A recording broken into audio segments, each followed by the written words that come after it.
Viewers আসসালামু আলাইকুম।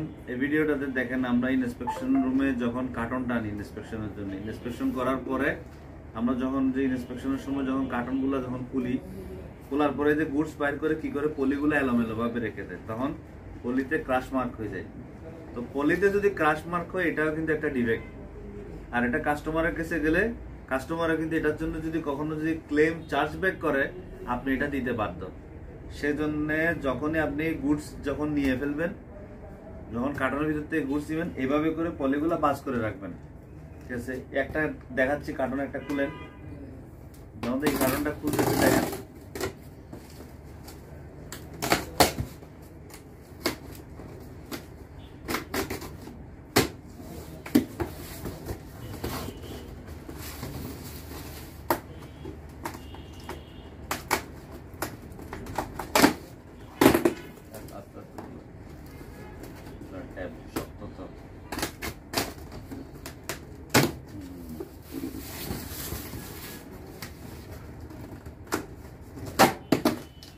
এই যে কার্টনটা, এই যে একটা কার্টন, এই কার্টনটার থেকে যে গুডস নেন, এখন একটা পলি থেকে নেন, পলি খুলেন,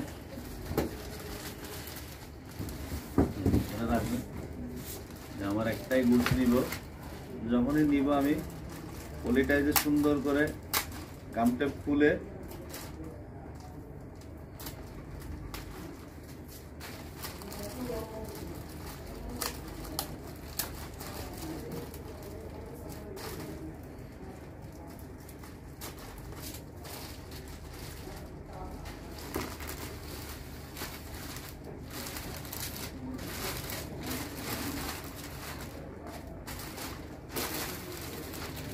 গুডস বের করার পরে এই পলিগুলো এদিকে পাস করে রাখতে হবে, এটার উপর শোয়া দেন, কারণ পলি যাতে ক্রাশ মার্ক না হয়।